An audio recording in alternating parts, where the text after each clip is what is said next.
Good morning. This is the House Appropriations Committee. It is Friday, March 21st at 8:35 a.m., 2025 at 8:35 a.m. It seems like we were just here, maybe about 12 hours ago, but here we are again.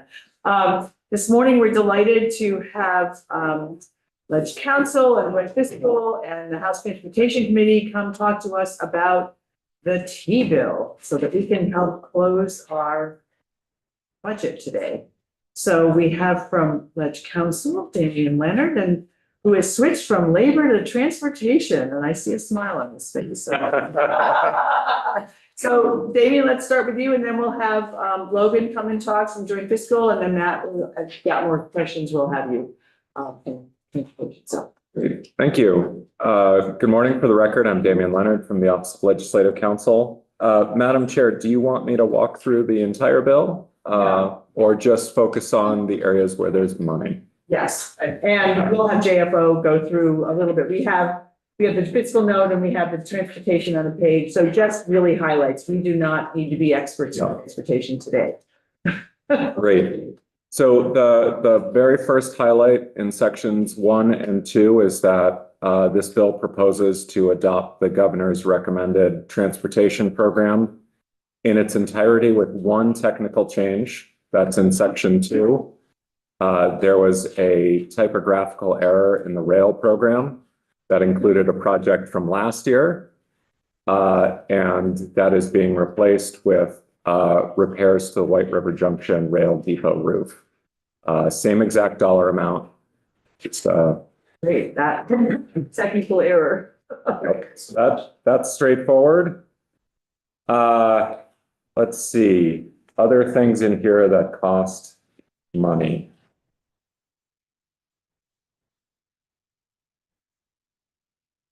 Through, you'll see the Green Mountain Transit Authority on section 9, which is on page 10 of your bill. This is language to allow for the Green Mountain Transit Authority's area of operation to be shrunk.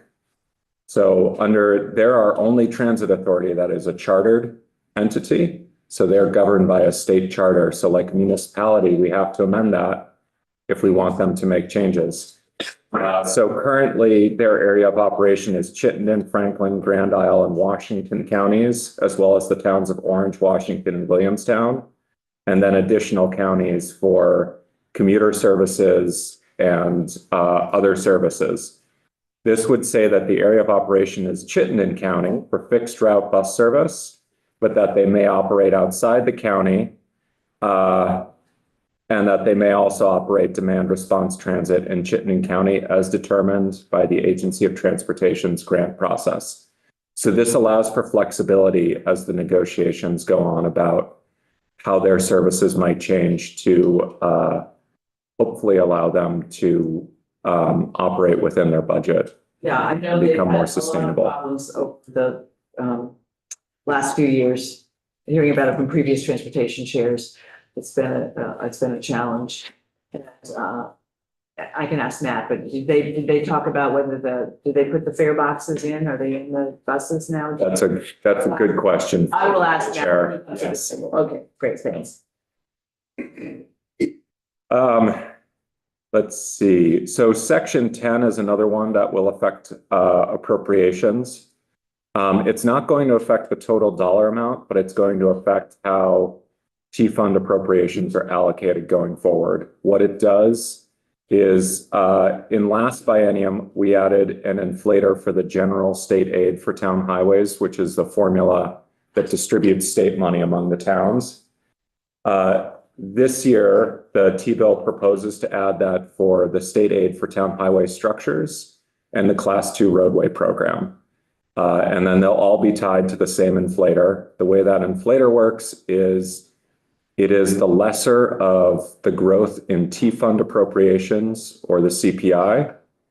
And if one or both of them are flat or negative, nothing grows. They don't grow. So in other words, they're designed to not outpace the T-fund, but to ensure that municipalities are getting dollar amounts that increase. Previously, we just had fixed amounts for the minimum grants that had to be written under these two sections. And so this will ensure that both the grants and the appropriation to pay for those grants increases year over year. Okay. We're almost there. This is a nice short bill this year. Good way to start off Friday. Yes. So the mileage-based user fee, I know that you've seen the letter from your House Transportation Committee asking for an appropriation to fund the implementation of this. This is language to facilitate that implementation. We're amending language from 2023. Can you tell me which page? I'm sorry. Oh, I'm sorry. We're on page 16. I keep doing this. I Well, can't. I thought it was me, so don't worry. Yeah. We're on page 16, Okay. section 11. And so what we've done in the language here is we've updated language from 2023 to reflect what's happened since then. And our new implementation date, which is tentatively July 1, 2026. You'll notice that's after next session so that we can push that out again if necessary, because all of this is subject to having sufficient funding to actually implement the program and design it, and then getting legislative approval for the rates and the proposed program. So there's nothing set in stone here. This is just telling AOT to go out and design the program and come back with the final details for the legislature to approve. And it's all subject to sufficient funding. As you may know, there was a grant that the state was awarded, but the funding never made it from the federal government to the state before the administration changed, and it's now in a 90-day review at the U.S. Department of Transportation. And we do not know if that funding will make it to the state. So this is subject to funding coming. The state has appropriated $700,000 in total over the last 2 fiscal years. You received a letter from your House Transportation Committee asking for an additional amount to cover the shortfall from the potential loss of the federal grant. I don't know what you're doing with that, but that's just by way of orienting you to the language here, which says subject to sufficient funding. That sounds like a good piece of language. Yes, understanding that there are a lot of pressures on the state budget this year, Yes. and a lot of asks. So that's really the only, we gave them their big Christmas present, the JTOC transfer. That was the big present. Okay, So this is an additional ask of $350. it's an additional ask of, I believe, about 3 million. Oh, $3 million Is from the general that fund? right, Mr. Chair? Yes, it's for the mileage-based user fee is projected to generate 5 million in the first year and then growing year after year. What it does is your electric cars are not paying gas tax. Currently, we're recouping a portion of the lost funding through an $89 electric vehicle infrastructure fee. This mileage-based user fee would be designed to recoup the full amount of the state and the federal gas tax that is unpaid to use for helping to fill in the transportation fund going forward for that lost revenue. So they need $3 million to do that. But it would, General fund. the projection, yeah, so it's 3 million general fund is being requested.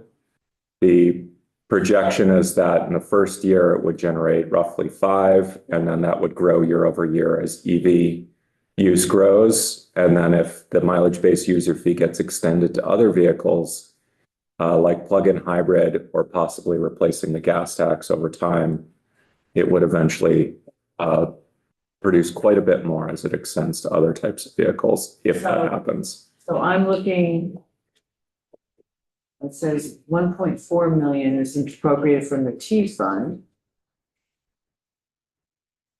And that's actually, the chair just reminded me of an important thing too. The money from the current EV infrastructure fee does not go to the transportation funds. It goes into the transportation fund, but it's earmarked for an ACCD program to install chargers at businesses and multi-unit residences.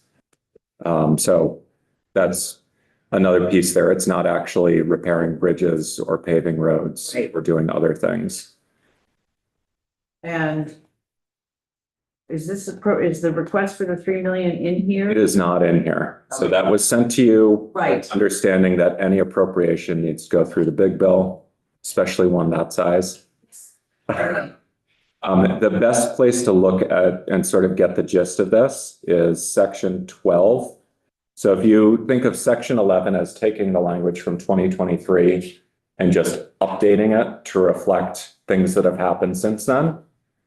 And then section 12 reflects the intent for what the mileage-based user fee would look like whenever it gets implemented. And we'll all be subject to being able to fund the process to develop the IT, to model out the actual rates and so forth. Questions on that? Jim? So this is not taking effect now, it's just putting the So program together, but that's right. it's talked about for the last few years. Right. It's been talked about for several years now. There has been some initial sort of modeling of what it might generate done in various reports on how to fill in the diminishing revenues of the transportation fund to replace the gas tax or to supplement the gas tax. But the actual program design and the IT implementation have not been done yet. Last biennium, we directed AOT to seek out a federal grant. As I said, they were awarded that grant, but the money had not actually come out of Washington before the administrations changed and the 90-day freeze was put on funding related to things like that might relate to electric vehicles. And so we're waiting to see what happens with the current administration. Hope springs eternal, but with many of these electrical vehicle funds, we expect that they're not going to make it to the state.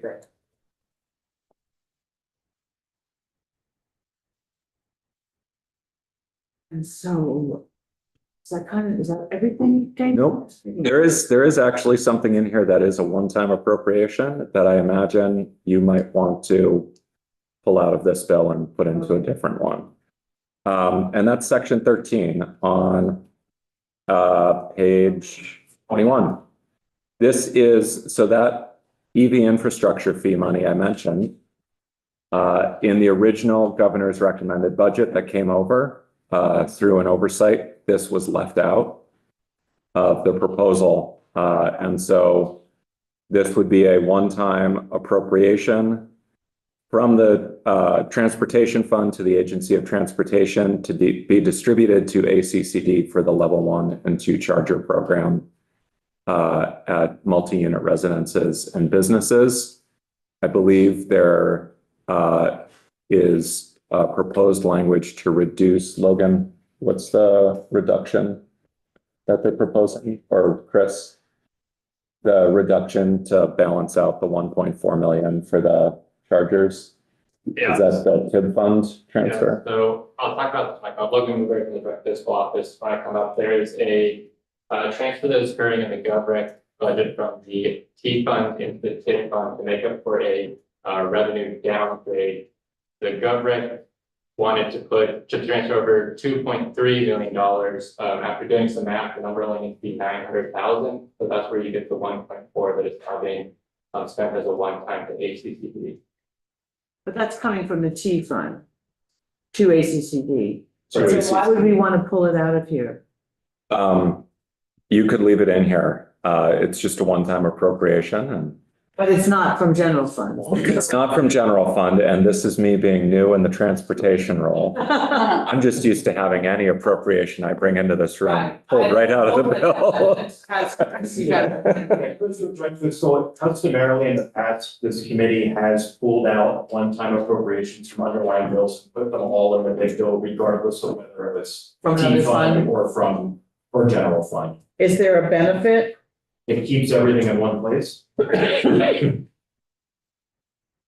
People okay if we did something like that? It means we have to have an amendment and vote on the bill. Then we have to put it in.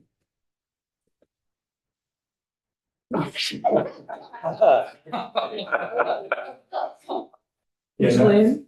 Yeah, it's been done in the past and that's the way it is and it's easy for JFO to follow because it's all in one Is it easy place. for you guys to do that? it is, Madam Chair, and customarily the T bill is an authorization bill, not an appropriations Okay. bill. So I think if you all were to keep. We'll continue the With past tradition, practice, yeah. okay, we'll continue the tradition, we'll have an amendment, so John, this is your bill when it's up next week, but, so Damien, you, and all we're gonna do is take out that section. Is that correct? And I mean, I for the can rest. get that amendment drafted for you, literally while we're sitting here. Okay, so maybe while you're doing that, Logan, why don't you come up and talk, and while you're coming up, I'm gonna tell the committee, we're gonna have, Katie McGlynn coming from Legend Council from 9 to 9:15 to talk about the opioid settlement bill, we have an amendment for that. And if we still need to talk about transportation, I'm just gonna ask everybody who's here to put to pause and stay here, that the other thing's gonna be 15 minutes or less. And then we'll vote that out and then we can go back to transportation. This is the time of day we're gonna have. So. Welcome, Logan. Thank you. For the record, Logan Luber with the Joint Fiscal Office. I have 3 documents for you. Would you like to start with the fiscal note or just jump into looking at the budget?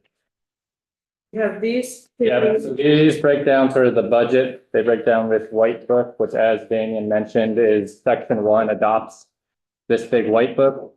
And then these charts are my attempt to sort of distill what's in this onto sort of one page. So Information on the page. So one of these has FY 25 and 26 as a comparison. The other one has the budget by fund. yep, It's kind of the same, right? But they're the same. They just sort of look at the information in a different way.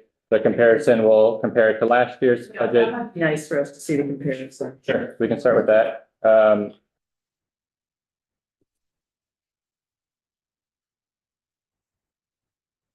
So I won't go through everything on this list. For the sake of time, I'll just point out a couple of maybe the larger sections in this. So starting from the top is your Department of Motor Vehicles. With this year $49.5 million request. You have finance and administration, then you have the sort of largest section, which is the program development. This includes all your paving, bridges, roadway projects, a whole list of different things. This is where a large portion of the T fund budget is, and the transportation budget as a whole. You'll see there $411 million. Most of that coming from federal funding, with them some T fund match. Moving on down from there, maintenance is another big section. That is 117 million this year. This is almost entirely T fund or state dollars. That's one of I think the single largest use of T funds within this budget. So then moving on down, that first blue line is sort of the total V-Trans programs, things run by the agency. You'll see makes up a vast majority of this budget at $786.5 million. And then below that, you sort of have your town highway aid programs. These are different programs that send money to your towns in various forms. Town highway bridges is largely a federally funded program. It's at $37 million this year. And then town highway aid down there, CB 915, sort of in the middle, is a program that sends state money out to towns. So then total blue line there, total town highway programs this year is at $96.6 million. For total AOT programs of about 883 million this year. And then I have the fund breakdown there. You'll see that over half of this is made up of federal funds. And then the other large portion being the state funds, which come in the form of match for those federal projects or maintenance and DMV, stuff like that are the largest place where state dollars are used. Did you already say why maintenance is, that seems to be the one that's the highest, side program development? Yeah, so maintenance did see a slight increase.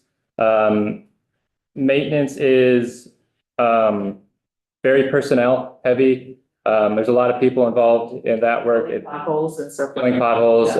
Also, it is very dependent on sort of the winter seasons that we have. A lot of money goes into, snow plowing and removal and stuff like that. So when we have worse winters, we have to spend more money in there, stuff like that. So I do believe a lot of the increase there is from personnel increases.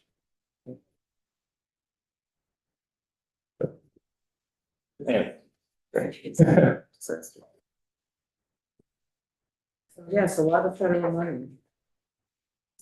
Yeah, and if you look at the budget on a page sheet here, transportation appropriations overview, that breaks it down by fund.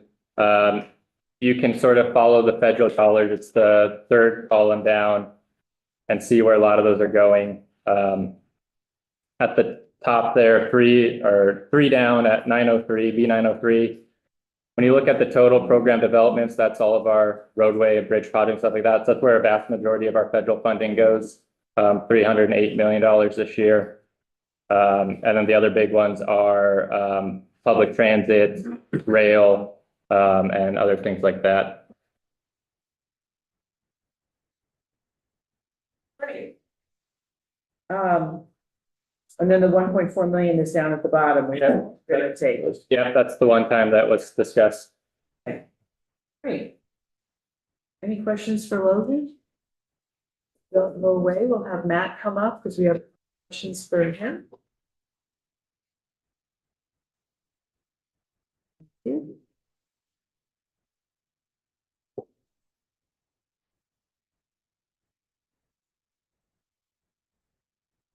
Morning. So introduce yourself and lead this. Good morning. For the record, I'm Matt Walker, representative from Swanton and Sheldon. And Chair of House Transportation, new Chair.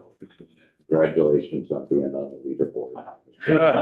Well, I'm glad that you mentioned that because that's the first thing in my folder. Where I was. That is very funny. So we span so what was the question we were going to ask you that we were looking at in the budget that you said that, it was the Green Mountain Transit. Did they ever get the fare boxes in their buses? Yes, they are charging fares after a Okay. timeframe that, well, they weren't, now they are. Okay. Okay. And then I'm looking at your federal funds on this page that has the program development, and one of the big ones is bike and pedestrian facilities. And somewhere I read that that's some of the grants that the federal government is now looking to cut, anything that is bike friendly. Have you heard anything in your committee?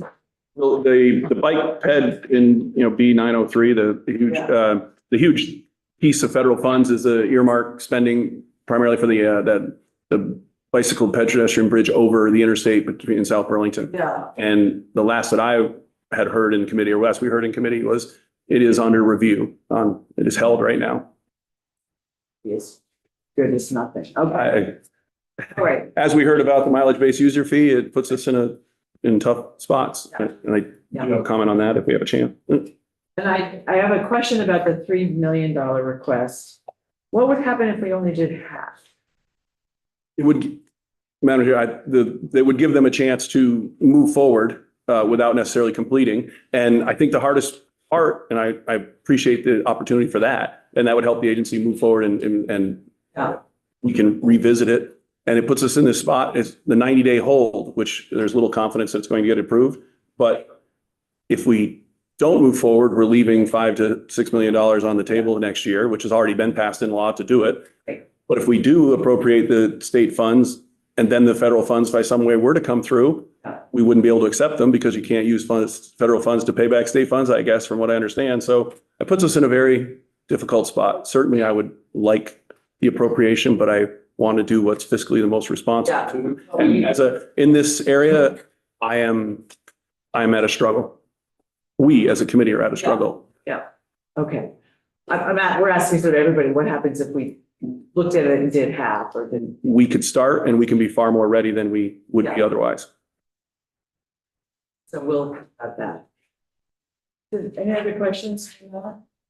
Just Matt brought this to my attention. They're kind of waiting to kind of see what the status was of the federal money kind of stuff and let you know that. We just didn't know. We didn't know until Right, recently. Yeah. This week. So that's where we. The 90-day review will happen while we're here, so. this budget passes out of our committee today. I mean, it just, we're gonna all have to be ready for, we don't know, everything and It'd be nice to get a start, whatever that means. Yeah, And yeah. what would that mean money-wise? I'm sure you've talked to. they got $1 million. See about that. Yeah, I don't know what to, I If don't know they're- what to do. With the timing of the way that the funding is, it would put them 6 months or more down the Yeah. road. And with had this our match money is Yeah. reserved. So if combined with half, with the 700,000 that that's already been appropriated, you would see a significant down the path that we seem all committed to, we have to get to in the long term. So the agency is ready. And then we're gonna pause because I've got Katie here who's got 15 minutes. Big part of it being programming or to get a software system to make it all work. There is programming involved in the new Department of Motor Vehicles system. So there's programming involved. There's also a huge outreach to all the inspection stations to record the mileage piece, an education piece, and a rollout piece. So it's initial programming. That's what the funds are most needed for, is the programming, but also to build the education piece related to all the inspection stations for how it's, and then you have to educate all of the electric vehicle owners on how they're going to be able to participate and pay, whether it be quarterly, monthly, or annually, how that program's going to roll out. I need to pause on that question. She really has got a time limit, so don't go away. I mean, go sit over there and we'll get to that. Hang on to the rest of your thoughts, Wayne. Sorry about that. Thank you, Madam Chair. Thank you. Thank you. Katie, come join us at the table. This is 18. There's an amendment that's been posted. Good morning, Katie McGlynn, Office of Legislative Counsel. Apologize for the inconvenience of my schedule here. Let me share the document with you. Okay, hot off the press. This is an amendment to 218, which is the bill on the appropriations from the opioid abatement special fund. If you recall, an earlier version did not appropriate the full 1.1 million for the overdose prevention center in Burlington. So this language goes back to the bill as introduced in that the 1.1 million is fully appropriated and is in the full list of other appropriations. So the changes, I struck out section 1 and put it back in, and the changes are highlighted.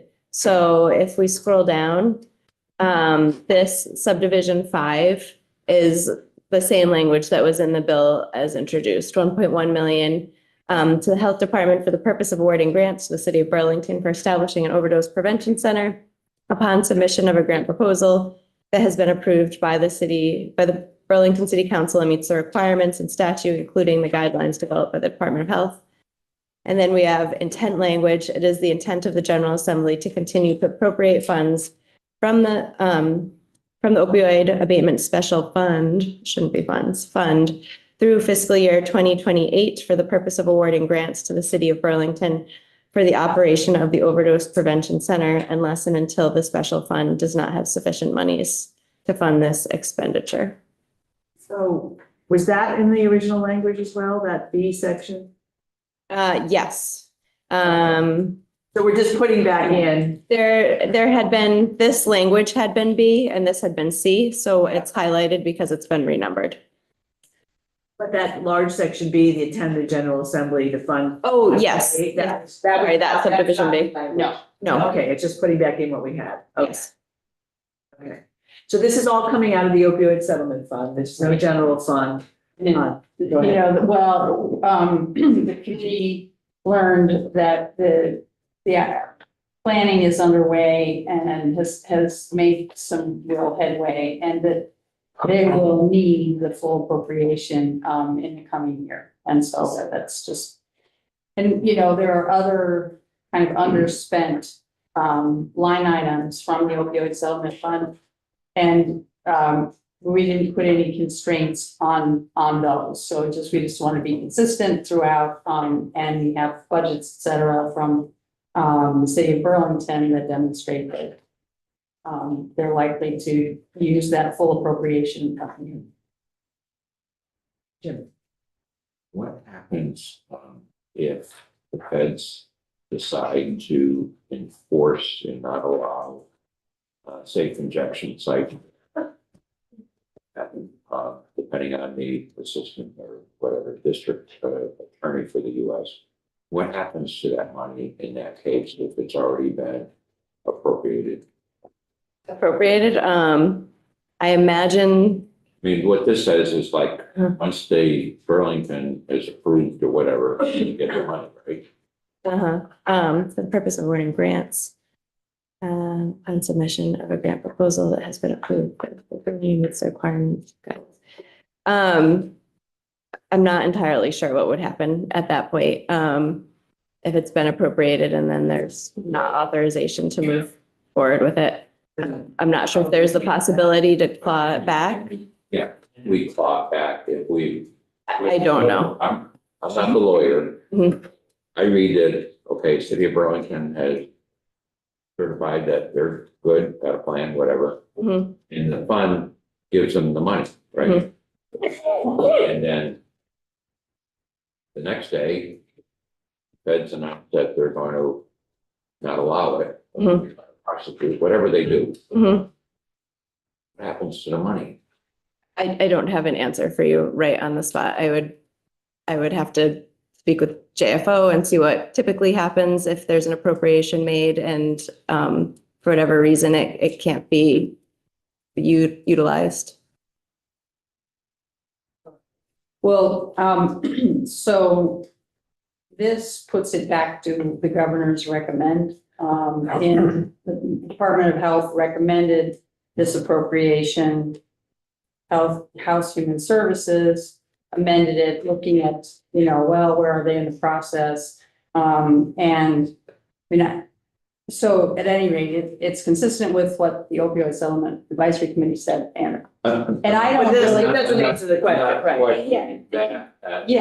It's another question. It's just more context that I forgot. I'm just, there's a new reality out there, and Yeah. it's a little bit of a wild card. Particular area. But it still would have to be used for the things that are related in the opioid settlement. It's like, not like we transfer back. I know, I just want. Right. You give the city of Burlington the check, what happens? Well, I'm guessing that they're not gonna get the whole amount all at once. I mean, I don't know how it's, Nolan, do you have some information? Yeah, for the record, all my ones right this well, I don't know how it's appropriated, but they haven't spent the money yet. So I have the question, is the money that they haven't spent still sitting in? Right? Well, they are, I mean, I don't, they have their own grant agreement that they arrive at with the Department of Health, so I don't know what the particulars of that would be. Do they give them a lump sum? No, usually the provider has to bill against, whatever grant they get in increments. So if they were shut down by the feds, then, what would be lost is what was, Yeah, and I get that, they got fire costs and stuff that, are paid for, and I get that, I'm just trying to protect the money, settlement fund. Yeah. If you think back to, I think it was, Castillo Nolan was the US attorney, I thought she had said something at that point that they clear up, to take a their view on it, but I may be not remembering correctly. well, I mean, I think it's like anything that the feds decide they don't like. Yeah. Right, I guess right now, it's just an unknown. And my recommendation is, because they're not gonna get a big old check for $2.2 million. It's, they have to bill against whatever grant agreement they come up with.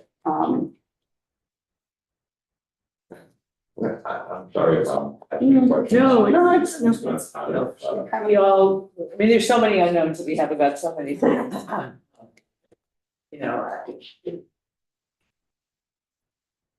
changes, yeah. I appreciate questions and I appreciate what my seatmate here had to say yesterday. It's a big problem. And it's time we did something. I hope we can move on this, and what we're doing now doesn't seem to be working, so let's try whatever we can. Well, this is simply going back to what the governor recommended, so. Wait. And I do have a problem. I mean, if this isn't going to involve real treatment, because you've heard what I've been arguing for all along, I'd like to see us have a real program for places for people to be really treated. If this is just a safe injection site and money from that old opioid settlement fund is being squandered on not doing the right thing to get people off of drugs and treat them properly, then I don't think we should be doing that. So I think Mark Levine heads, and Tip will talk better than I can, but Dr. Levine heads that opioid settlement advisory council. And he supported this recommendation, and I have to trust that he has some. Maybe, but I've heard other things that I didn't. Well, we all don't agree with everybody. It's one tool. The members of the opioid settlement advisory committee, Eric McGuire, Rep. McGuire is part of that, and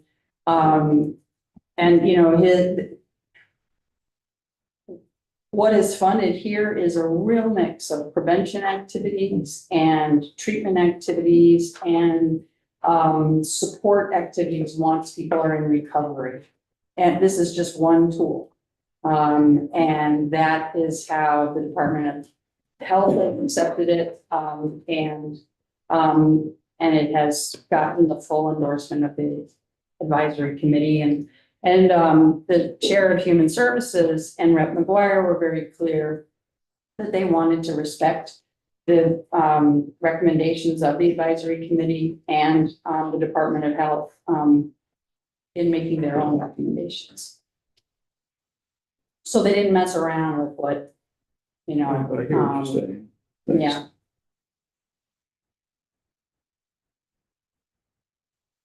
So any other questions about this? No, and again, I'm not there to, not saying No, to rehash We could ask everyone what the happened. policy Yeah. conversation from It's- last year.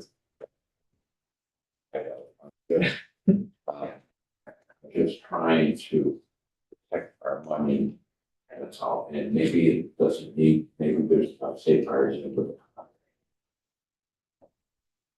I am less concerned about this fund than I am about other places. I appreciate the concern. Yeah. But I think with this one, I feel. Yeah. So. Do we need any more discussion, or can we vote this out? Yeah. Okay, is there a motion to, You should vote on 2.1 because I corrected a typo I found as I walked through it. okay, so let's see. The amendment's 2.1. Yeah, number 2.1.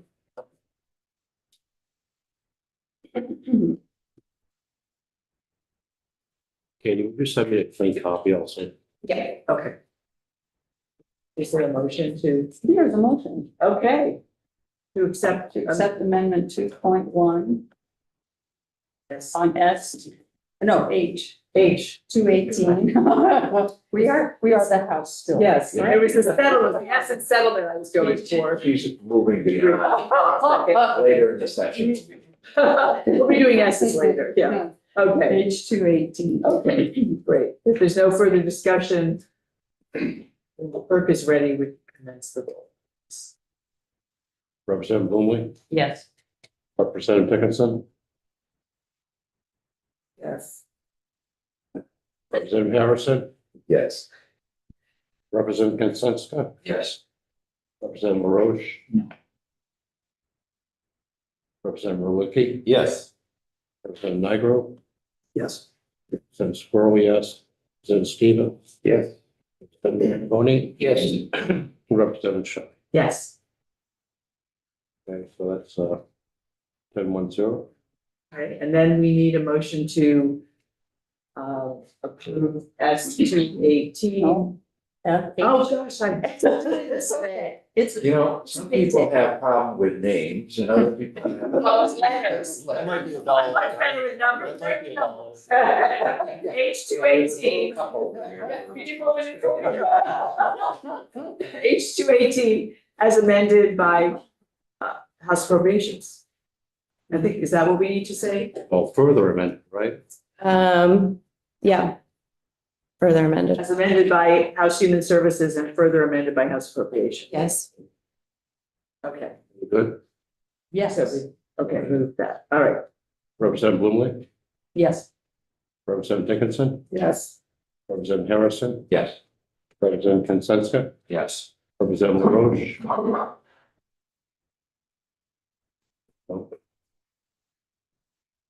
Representative Rowicki. Yes.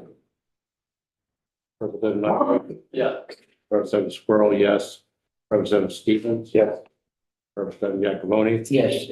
And Representative Shaw. Yes. That's also 10-0.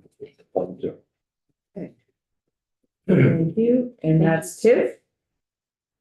Katie, thank you very much. You've sent whatever the corrected version is and Yes. we're good to go. Thank you. I think it's 9:16, not too bad. Thank you. Thank you. Let's see, so we're switching our heads back to transportation. We had Matt and Logan up here. See if we've got more questions. Have you come up if we need more questions on that? So you were starting to ask, me. I'm sorry I had to interrupt. I just wondered, do you have any idea how much the programming will cost? Whether or not we reduce the number that you'd be able to progress rapidly towards having the programming done? Couldn't answer that 100% for certain. That's the biggest portion of the initial expense, and then the rollout would be an expense that would come after. So that would be where the majority of the money would go, from what I understanding of the agency's plan. So I couldn't be certain if it was going to complete all of that, but half plus the 700,000 that's already appropriated would certainly live up to our commitment that we already passed a bill that we would charge this once EV registrations reached over 15%, which that's already been done. So yes, but I can't tell you for certain how far it'll go. Money wouldn't be wasted, because even if they progressed some on the program and couldn't complete it, they'd start where they left off. It would start where they left off and start with the rollout of the program from there. Yes. Don, Yeah, it's more of an observation. Matt and I talked quite a bit about this, trying to figure out like what to do, how long do you wait? You know, to see if we're going to get any federal monies here for this, and if we can move ahead with something, whatever that ends up being with what we have, move things forward. Otherwise, it ends up being an 18-month delay. Correct? That's the biggest issue in my mind. It adds the pressure to it. The longer we wait, the longer we're without that revenue for every, and we don't want to. We've made it clear that we're going to do this. We just keep having to put it off now. so we'll add that to our discussion of numbers. Transportation. Okay. We have an amendment from Damien. You're welcome to stay seated, and Damien, if you want to come up and show us the very exciting amendment you drafted on the spot. It's posted, folks, on our web.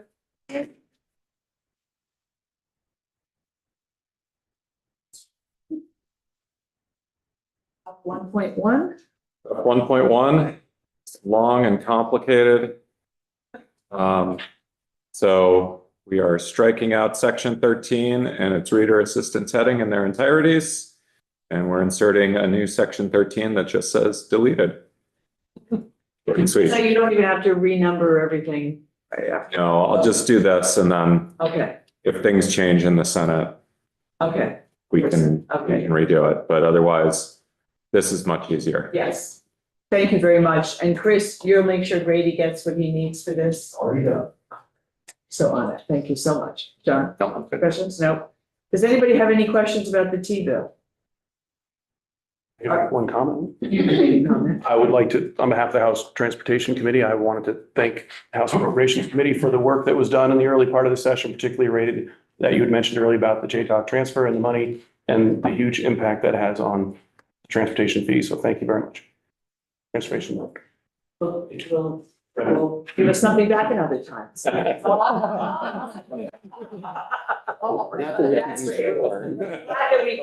was the year, finally the year. I know your vice chair has been around this for a long time, and so you can go off and celebrate that you finally got it. Thank you.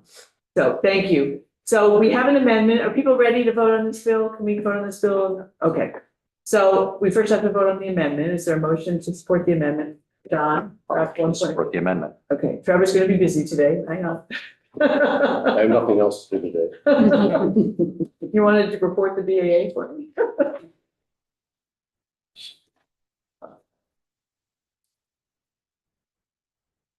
It's H488, got the number. It's only the integrated ones.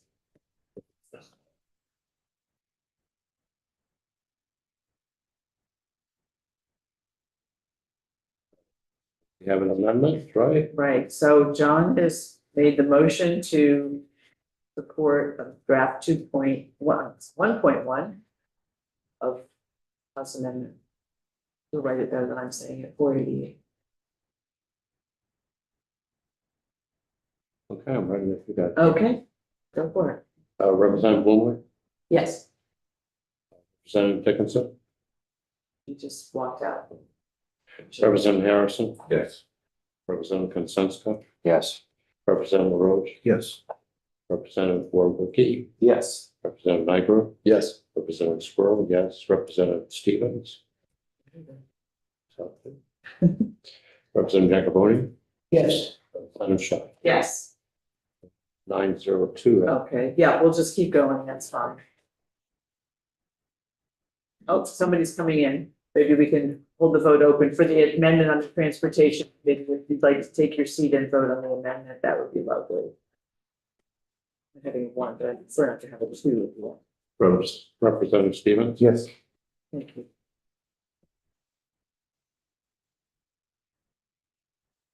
And is there a motion to have and support age 488? Was it a committee bill? So they didn't amend it. It's as amended by us, or is that it? Yeah, it's H488 as proposed, or as amended By by you. AJC. Yeah. Okay, John? I'll make that motion. Okay. While Trevor's writing, is there any further discussion on the part of the committee about this bill? Great. This is a Thanks for short work. bill, yeah. Okay, Representative Bloomley, Yes. Representative Dick. Representative Harrison, Yes. Representative Konsenska, Yes. Representative LaRoche. Yes. Representative Wiki, Yes. Representative Nigro, Yes. Representative Squirrel, yes, Representative Stevens. Yes. Jacoboni, Yeah. Representative Shaw, Yes. 10-0-1. 0-1, and that will be John. Okay, thank you all very much. Thanks for coming in this morning and turning that amendment around so quickly. You're welcome. Always good to see you all. Thank you very much. Committee, I have to see what being told by Aaron. Yes. So. And do we have, when's the next bill we have coming in? 10. Okay, we have a bill at 10.